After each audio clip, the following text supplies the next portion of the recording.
SCL Ortodonti C1.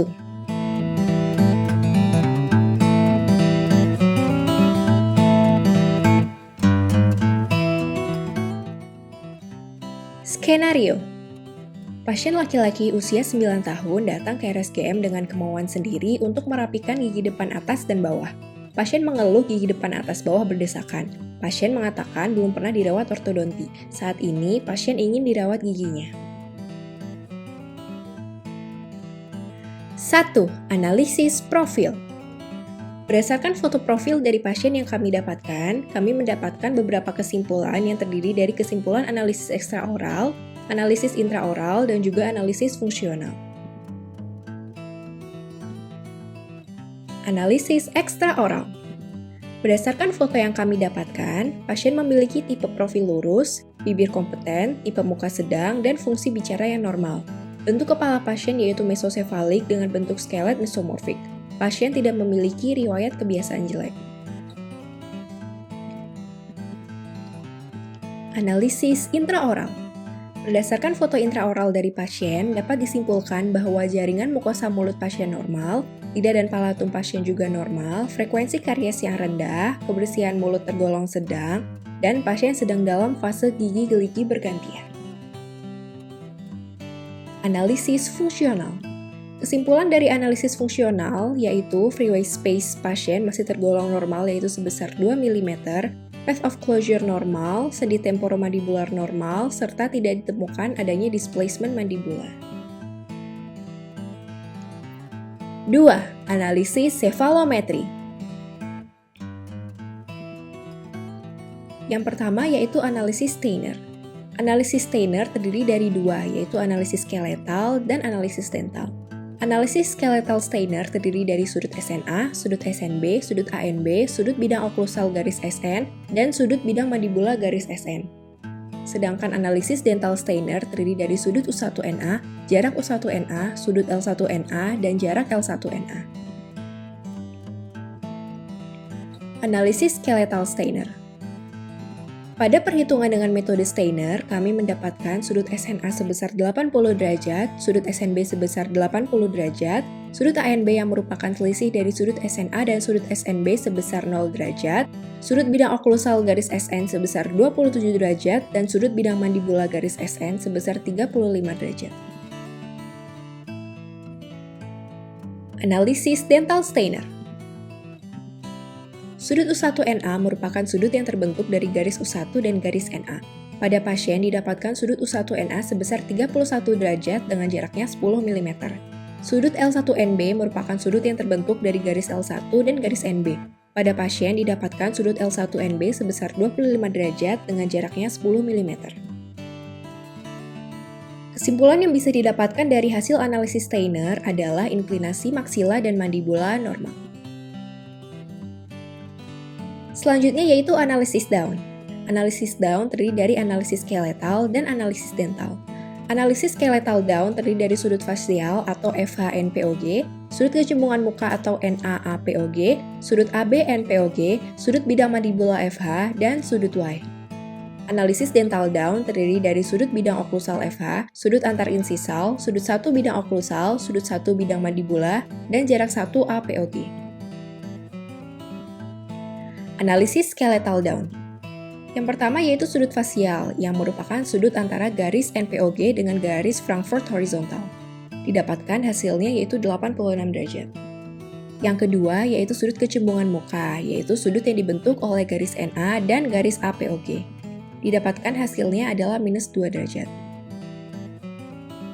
Selanjutnya yang ketiga adalah sudut AB-NPOG. Didapatkan hasilnya minus 1,5 derajat. Yang keempat, sudut bidang mandibula dan FH, didapatkan hasilnya 21 derajat. Dan yang terakhir sudut Y, yaitu sudut antara SGN dan FH, didapatkan hasilnya 60 derajat. Analisis dental Down. Yang pertama yaitu sudut bidang oklusal FH, didapatkan hasilnya 15 derajat. Yang kedua, sudut antarinsisal, didapatkan hasilnya 133,5 derajat. Yang ketiga yaitu sudut 1 bidang oklusal, didapatkan hasilnya 9 derajat. Yang keempat, sudut 1 bidang mandibula didapatkan hasilnya minus 4,5 derajat. Dan yang kelima, yaitu jarak 1 APOG didapatkan hasilnya 7,3 mm. Kesimpulan yang bisa didapatkan dari hasil analisis daun adalah pertumbuhan mandibula vertikal besar. Selanjutnya yaitu analisis tweed. Untuk melakukan analisis tweed, perlu dilakukan 3 perhitungan sudut, yaitu yang pertama sudut IMPA atau Incisor Mandibular Plane Angle yang dibentuk antara garis sumbu gigi insisif mandibula dengan bidang mandibula yaitu garis dari titik gonion hingga menton. Sudut ini menunjukkan inklinasi insisif rahang bawah terhadap bidang mandibula. Selanjutnya yaitu sudut FMA atau Frankfurt Mandibular Angle yang dibentuk antara bidang Frankfurt horizontal dan bidang mandibula. Sudut ini menunjukkan pertumbuhan sepertiga muka bawah arah postero-inferior atau pola skeletal vertikal. Selanjutnya sudut FMIA atau Frankfurt Mandibular Incisor Angle yang dibentuk antara garis sumbu gigi insisif mandibula dengan bidang Frankfurt horizontal yaitu garis dari titik porion hingga orbita.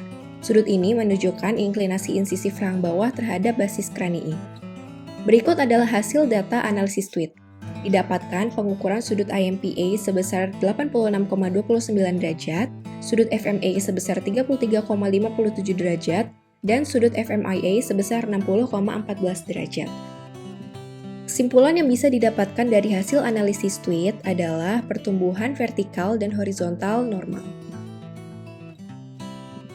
Selanjutnya yaitu analisis jaringan lunak. Analisis jaringan lunak terdiri dari panjang bibir atas, panjang bibir bawah, bagian merah dari bibir atas, bagian merah dari bibir bawah, facial contour angle, nasolabial angle, Ricketts lip analysis, Steiner's lip analysis, dan Holdaway lip analysis. Berikut adalah gambar hasil pengukuran jaringan lunak, dimulai dari nomor 5 yaitu facial contour angle, nomor 6 yaitu nasolabial angle, nomor 7 yaitu Ricketts lip analysis dengan garis E yang menghubungkan titik pada ujung hidung dan pogonion jaringan lunak.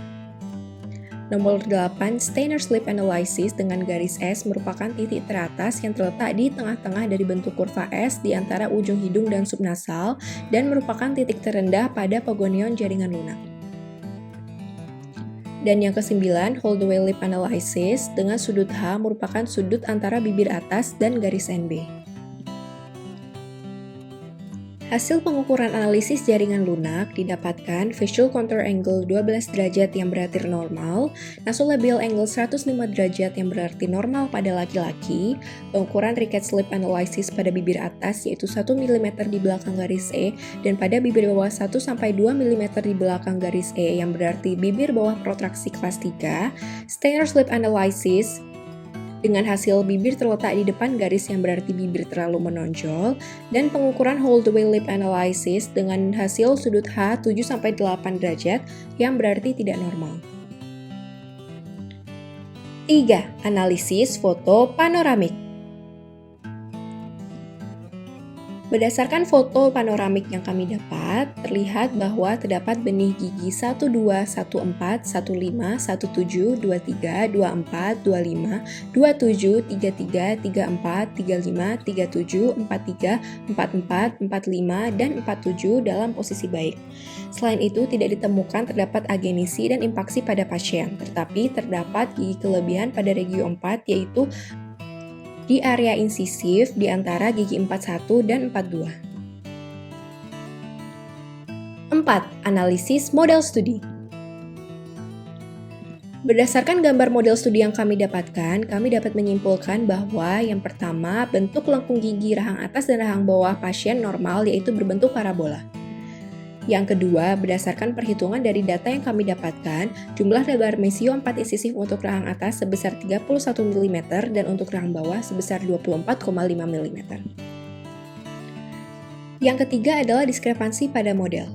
Berdasarkan perhitungan dari data yang kami dapatkan, tempat yang tersedia pada rahang atas yaitu 77 mm dan pada rahang bawah 70 mm.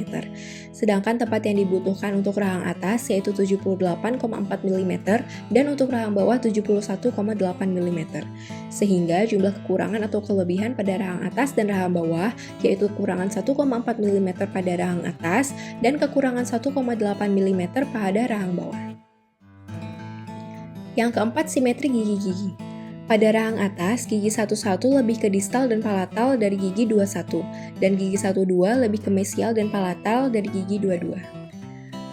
Pada rahang bawah, gigi 31 lebih ke distal dan labial dari gigi 41, gigi 32 lebih ke distal dan labial dari gigi 42, dan gigi 33 lebih ke distal dan labial dari gigi 43. Yang keenam, yaitu gigi yang terletak salah. Pada rahang atas, gigi 1-2 mesiopalatal rotasi eksentris. Dan pada rahang bawah, gigi 32 lingual versi, gigi 41 mesiolingual rotasi eksentris, gigi 42 lingual versi, dan terdapat satu gigi kelebihan pada insisif yaitu antara gigi 41 dan 42. Yang ketujuh, pergeseran garis median lengkung gigi terhadap median. Pada rahang atas terdapat pergeseran 2 mm ke kanan dan pada rahang bawah terdapat pergeseran 1 mm ke kiri.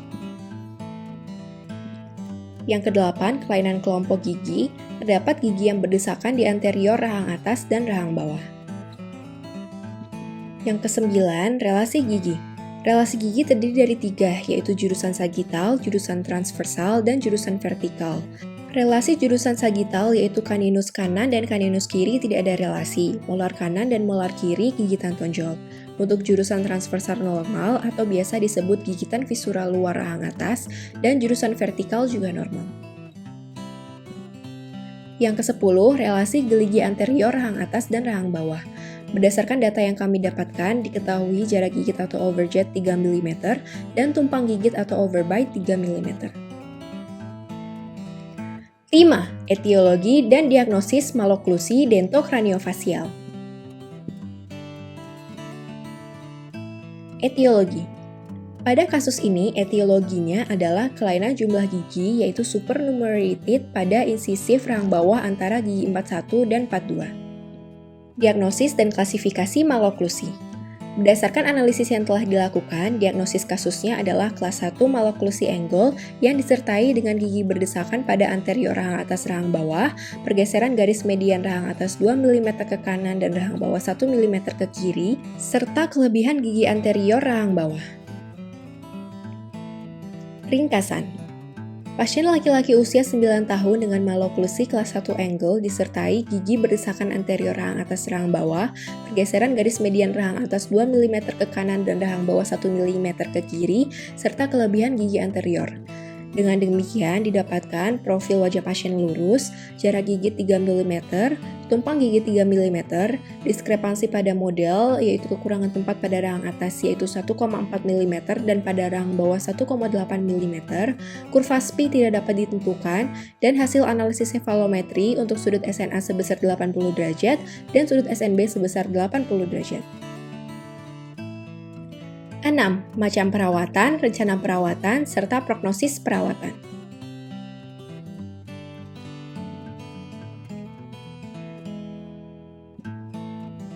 Macam perawatannya yaitu non-ekstraksi. Rencana perawatannya yang pertama, perawatan pendahuluan meliputi KIE, SRP, dan pencabutan supernumerated gigi insisif rahang bawah antara gigi 41 dan 42. Yang kedua, koreksi berdesakan anterior rahang atas, yaitu koreksi gigi 11, 12, dan 21 bila gigi 12 sudah tumbuh sempurna. Yang ketiga, koreksi berdesakan anterior rahang bawah, yaitu koreksi gigi 31, 32, 41, dan 42. Yang keempat, koreksi pergeseran garis median. Yang kelima, evaluasi lebih lanjut. Dan yang keenam, fase retensi. Prognosis dari perawatan ini adalah menguntungkan. Thank you!